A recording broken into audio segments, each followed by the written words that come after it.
Peace and blessings, Jah people. Glad that you're able to make it to this tutorial session this evening. We will be mainly talking about high blood pressure.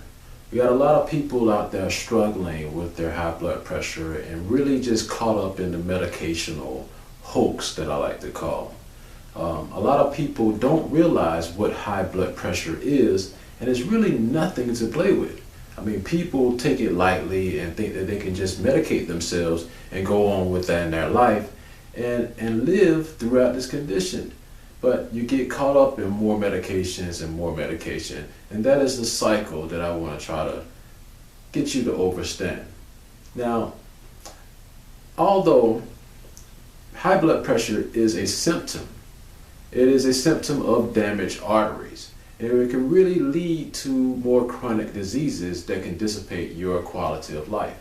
So many people don't know what's really going on, and I plan to unveil some of the truths that the doctors are not really telling you about.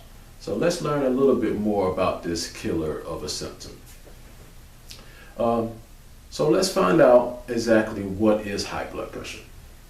So high blood pressure is a condition in which the force of the blood is against the artery wall and is higher than normal, and that creates our pressure. So they like to measure our pressure at 120 systole, and we're going to talk about these things, and over 80 distole.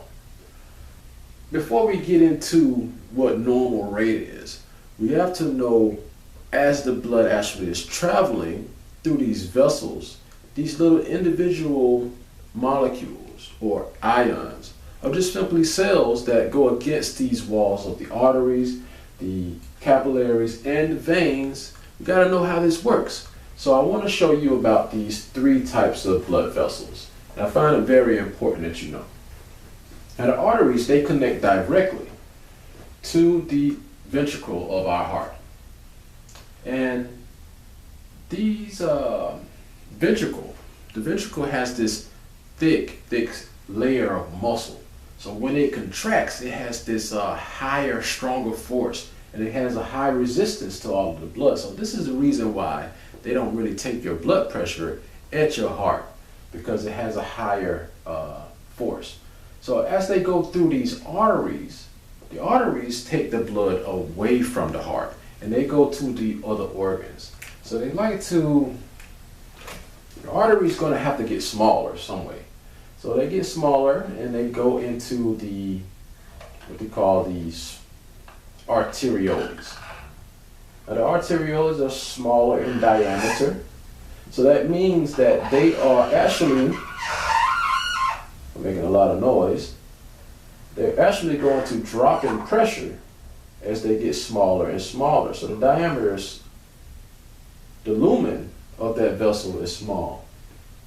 So when we get close to an organ, there's a cross section, and we have these little tiny blood vessels that we call capillaries. And wherever you see an arteriole that's going to turn into a venule or go into an organ, it's going to have this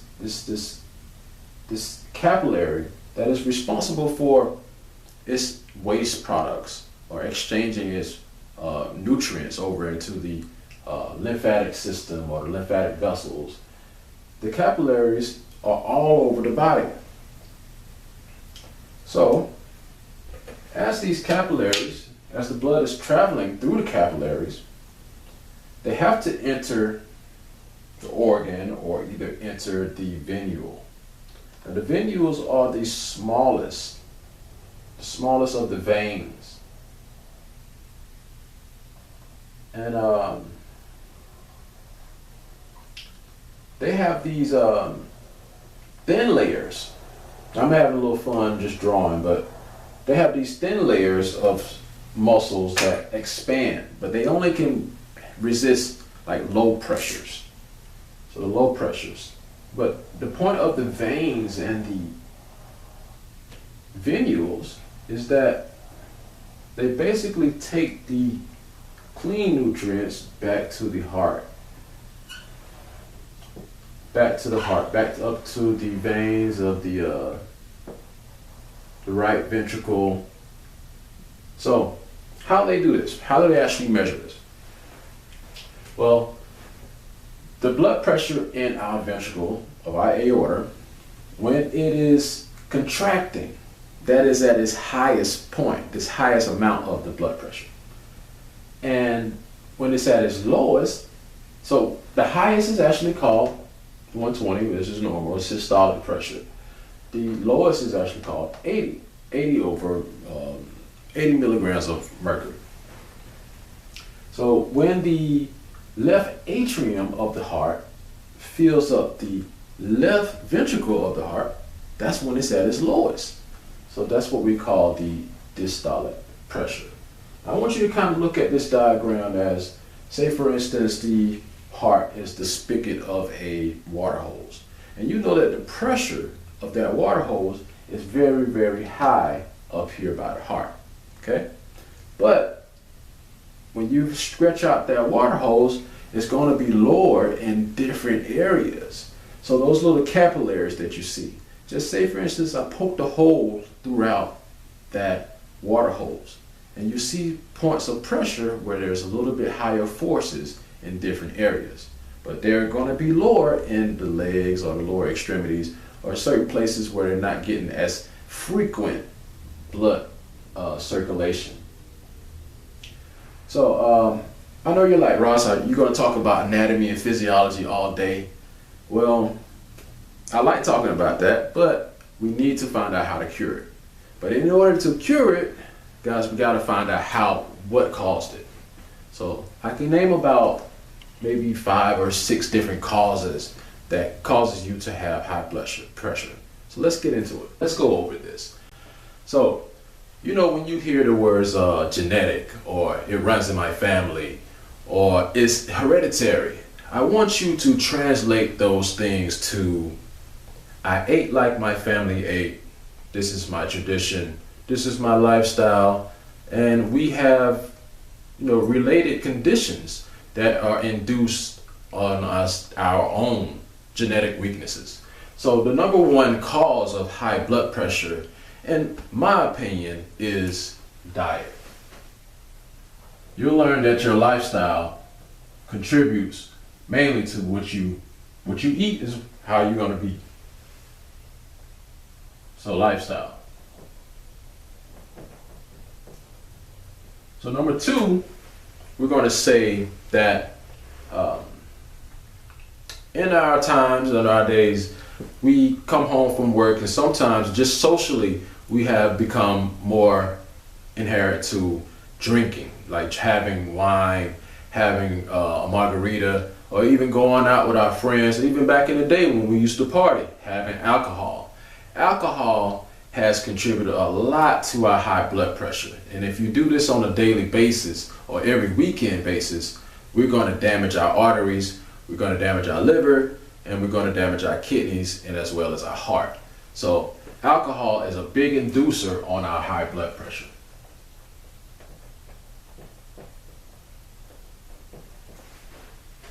Thirdly, I want to say that stress. Every day that we're going through these emotional battles or just everyday life challenges, we induce stress markers, or we increase our blood pressure by our own genetic weaknesses. So stress creates the inflammatory response based on what already is in our diet. Stress levels, that comes secondary.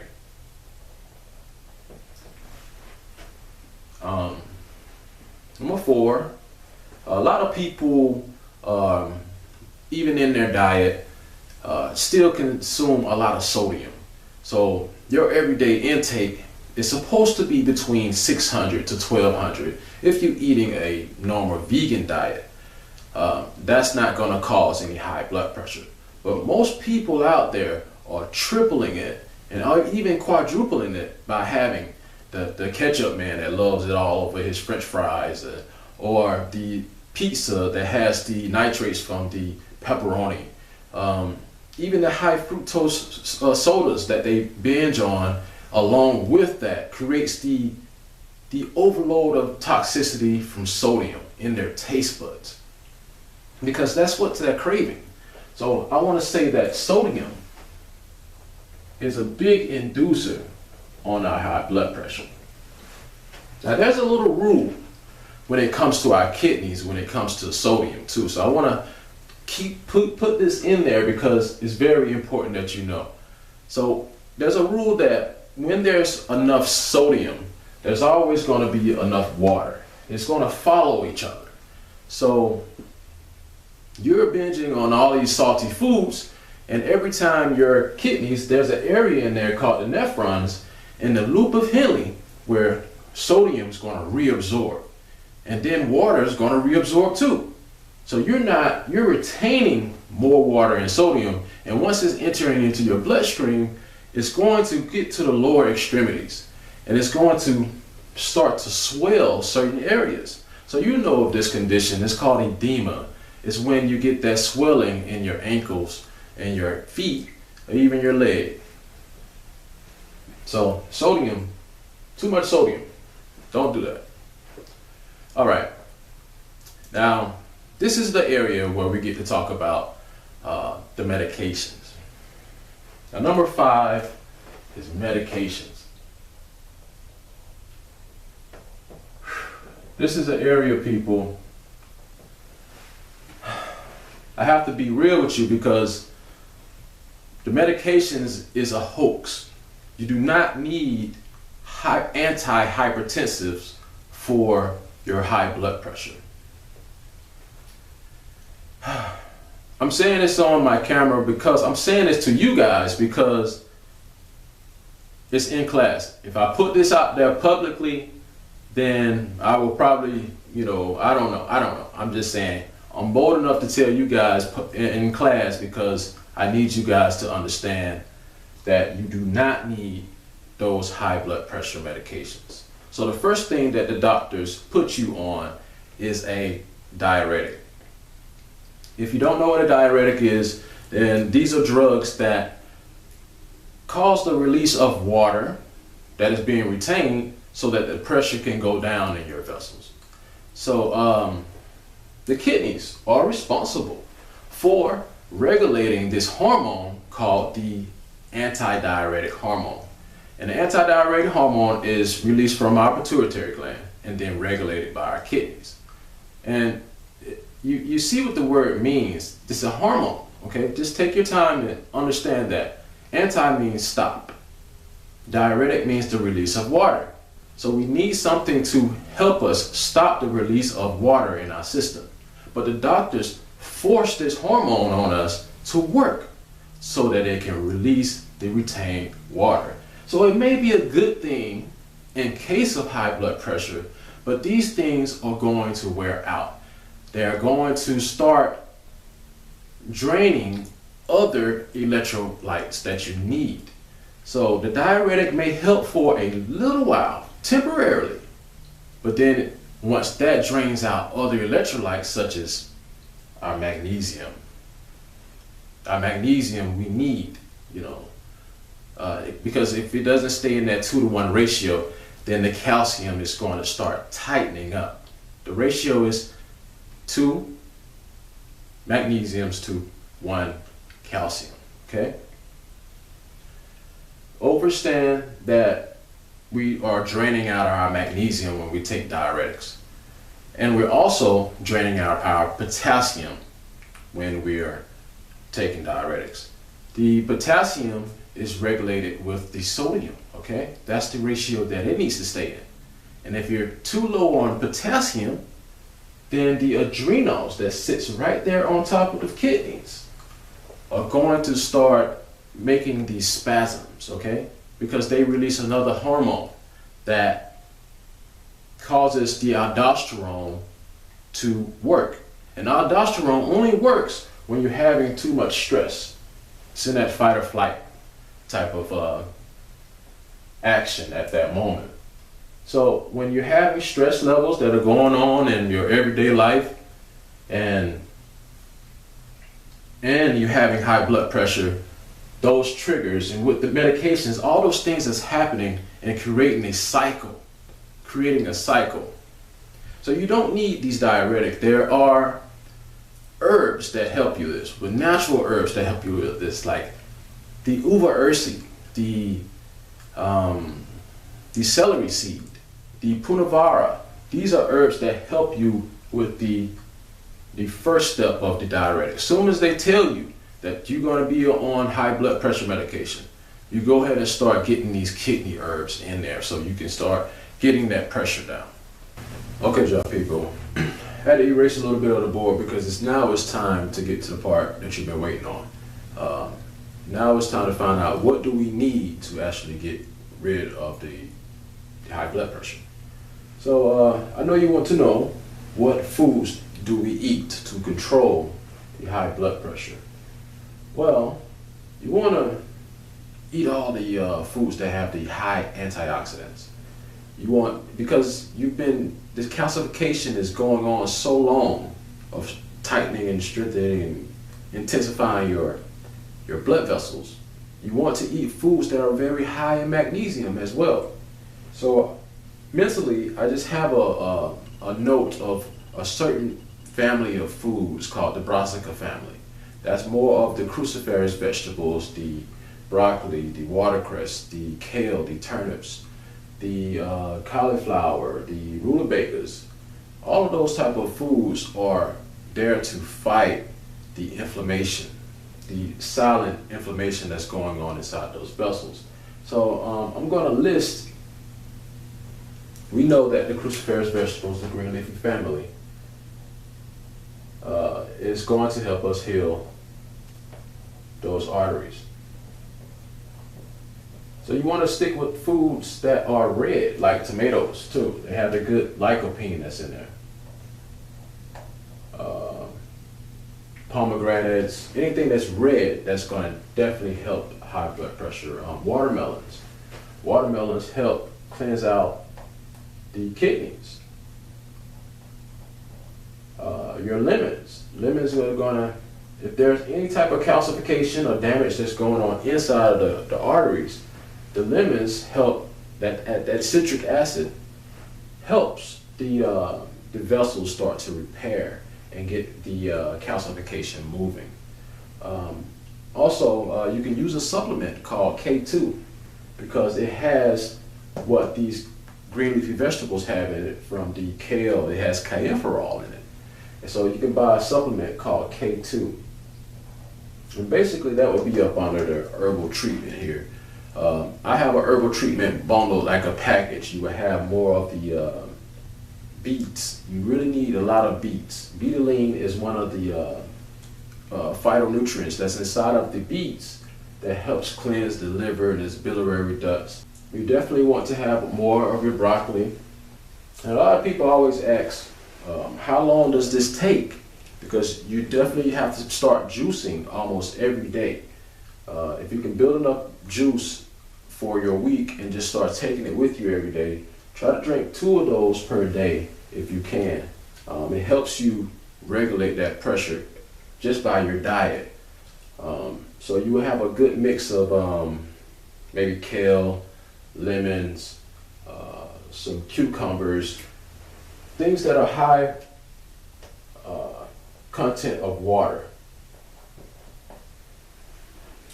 My herbal treatment will take around about 3 months to see some improvements because the blood renews every 90 to 120 days. So you really give yourself 12 weeks while you're on a program to really see improvement.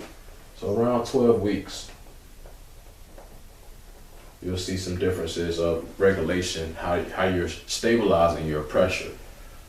So what I pretty much do, you can go on the website to find the actual herbal treatment here.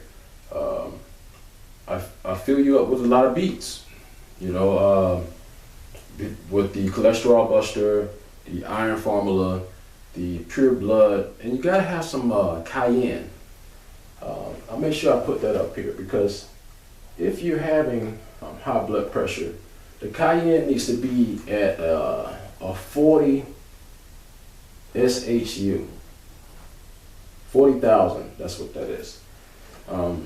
The ones in the grocery store are around about 30,000. It's not hot enough. You need that clear circulation so it can move faster. Cayenne acts as a catalyst for all of the rest of these vegetables like K2. So it's a good thing to use. I use it inside of the pure blood therapy formula. So you will be on that around about 3 months. You need to also do the kidney flush, which will help. And I can have the protocol. It's all that's set up inside of the herbal treatment. See, the reason why I want you guys to have these cruciferous vegetables because they have these phytochemicals in there called isothiocyanates. And there's 2 different branches of these ITCs, or isothiocyanates. Inside of the broccoli, the cauliflower, and all of those different brassica family, they break off in between sulforaphane and DIM. Those are the 2 main phytochemicals that will fight the inflammation and help that pressure go down. And it also gives a cleansing effects to your arteries and allow them to repair themselves. So you got to have more of the sulforaphane, the sulfur compounds inside of the foods. And I will mainly go towards a garlic as well.